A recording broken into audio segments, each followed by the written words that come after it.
Hey guys, it's Michelle, TangerineBliss. I'm a mom of 3 kids on earth and 3 in heaven. And today I'm going to tell you the story about my most recent miscarriage.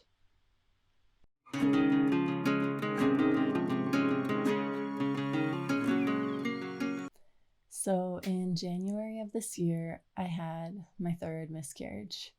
After having two, you'd think I was maybe used to it, or, some people would kind of assume that it would be like less grief because you've been through it before. But man, that hurt. It hurt just as much as ever. I feel like the only thing that was easier about it was the processing of it. I had already processed a lot of just the fact of having a miscarriage, but the disappointment was something to be grieved, and just the hormones and the shock and the entire experience is so heartbreaking. um I actually found out at our 17 and a half week appointment, and our baby passed away around 15 weeks. So when I found out, I was told that I would need to miscarry at the hospital because we had been, so far along that is really important as far as, potentially hemorrhaging or just having any other complications. It's good to be in the hospital at that phase in pregnancy if you're miscarrying. So I went to the hospital and I had Cytotec given to me. And if you watched any of my miscarriage videos from before, you know that I wasn't a stranger to using Cytotec. The advantage of being in the hospital is that your healthcare provider, in this case my midwife, actually administers that for you, and they get it right next to your cervix, so there's no like accidentally not putting the Cytotec in far enough, or whatever, like, and they're monitoring you the whole time. There's the benefit of having, pain medication given to you, or um, medicine that will help you take a nap, or even an epidural, if especially if you're further along. In my case, um, it's funny the influence that the midwife will have on you. The one of the midwives that I saw was definitely more along the lines of, like, you know, almost like recommending epidurals, just very much like speaking about them positively, and kind of just wanting to make sure that I knew that, I didn't have to like endure all this extra pain of, the contractions and everything if I didn't want to, like basically saying, hey, like, this is really hard. Like, you have a free pass. Like, you do not have to, feel the pain of that on top of the grief. So in that regard, I appreciated it. But, as it turned out, like, it honestly wasn't as bad as I thought it might be. So my baby was about the size of an action figure, and after the actual miscarriage of like birthing the baby, they took pictures. They offered beforehand, and we said yes, please. Um, they took pictures. I took a few pictures of my own, and we got to hold our baby as long as we wanted to. They were so accommodating and so gentle and kind, and it's like the worst experience.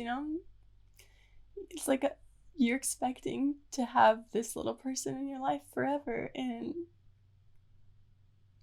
then there's your baby in your hands, just so tiny and so adorable. Actually, no, I was a little surprised at how adorable the little baby was. And you just you never you never wish for these things for anyone to happen, and it's just kind of our lot in life, I guess. You never imagine this being like a part of your journey, but sometimes it is. And unfortunately, this has been a recurrent thing, for me in my life.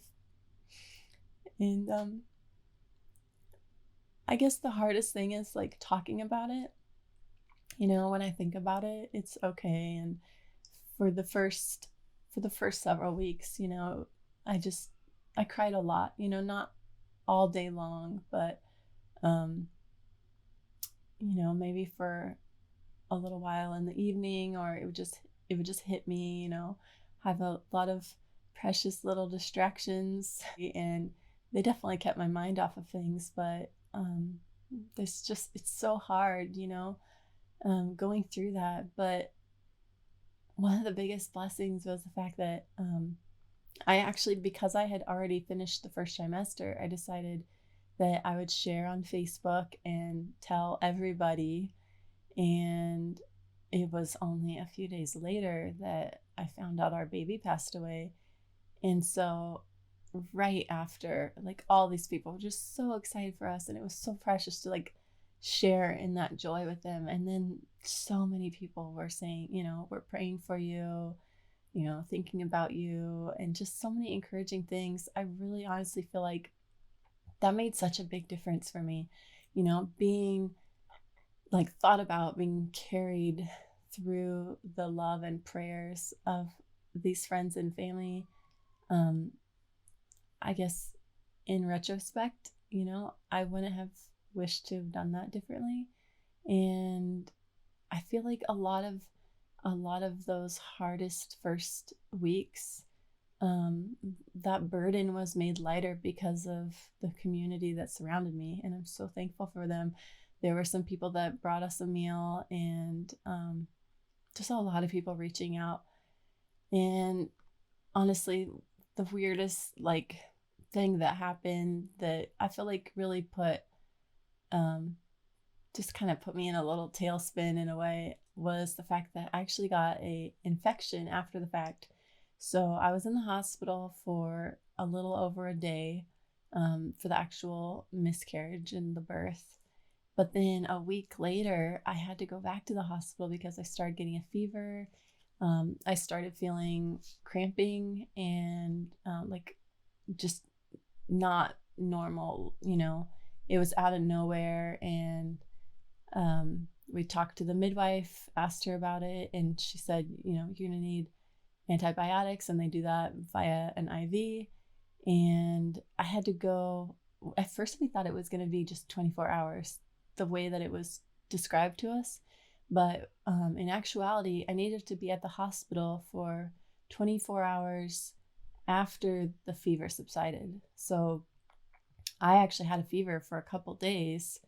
And then when it finally went away, I still had to be there receiving the IV antibiotic for 24 more hours. And just that entire experience, it made it so much more difficult, because then I wasn't with my kids, I wasn't with my husband. He was taking care of them, and we're so blessed. Like, some friends that we have, they were able to watch our kids a couple different times. And I'm just so thankful for the people that have really rallied around us during all these difficult things. Um, it's so moving. Like, if this is something that, a friend of yours goes through, just to be able to say, like, hey, I will watch your kids, um, or I will bring you a meal or whatever, like, that makes such a big difference. And we were just so thankful that my infection was able to be taken care of very easily. My fever was not very high, but it's the kind of thing that can get worse if you don't go in and get the antibiotics. And so, thankfully, it was not like extremely physically hard. It was more emotionally hard.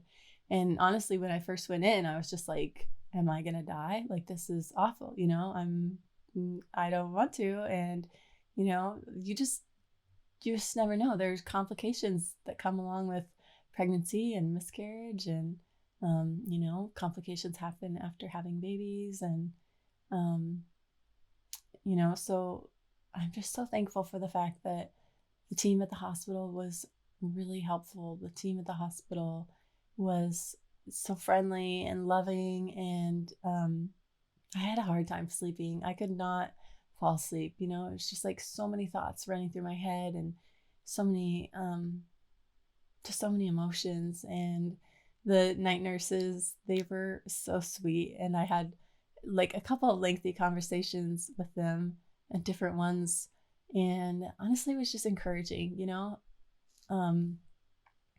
I guess I really want to encourage you, if this is something that you are going through, that there are a lot of really difficult things that happen with this, but there are also like a lot of bright spots. You know, there are a lot of people who will be like an angel to you, and there are a lot of opportunities where you'll see the beauty of your friends and family and be so encouraged by that. And um yeah, I don't know if you guys have any questions. I feel like there are probably a lot of things I could tell you about regarding this, but I don't know. I think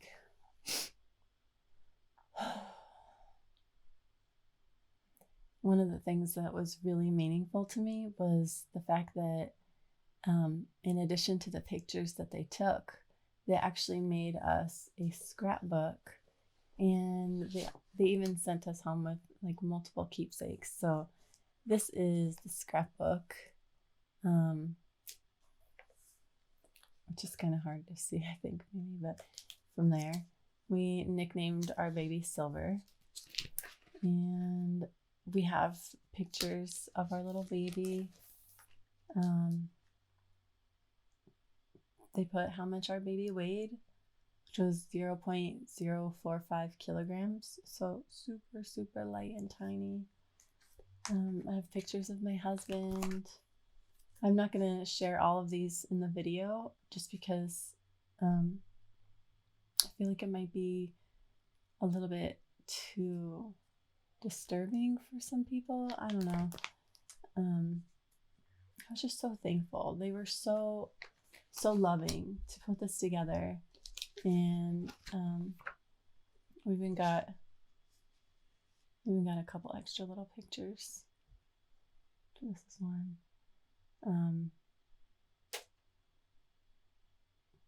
Yeah, our little baby's hands and feet. The little birthday month ring.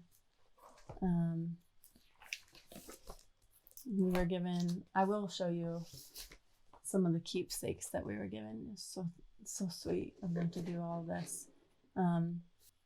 Somebody knit this and made a whole bunch of them to give to moms like me. And they took a couple little pictures with our baby and this little doll. And one of the things that was so helpful about these keepsakes, we've got like a little blanket that our baby had in a picture, and there's the little box with the ring in it. One of the things that was really helpful about all the keepsakes is that I was able to show that to our kids and explain to them, you know, more of what happened. And they just had so many questions. The girls had a lot of questions, you know, and it hit them too, like wanting our baby to have joined our family forever, you know. And every now and then it's something that they will still mention. You know, they think about baby Silver, that we lost in January. They think about baby Twinkle and baby Starlight. We just nicknamed them instead of giving them like, you know, a full-on regular name. We just really felt like that was how we wanted to do it. I just think that whatever you can do, whether it's keepsakes or whether it's planting tulips or whether it's going to a care group, you know, a support group that you can talk about things. There are just a lot of different options, but holding it inside and not processing it, that's the worst option, you know. Giving yourself time to grieve, to cry all the ugly tears. That's so important. And I feel like today I'm doing a lot better. In my next video, I'm going to talk about the whole process that we're in right now of wanting to have another baby.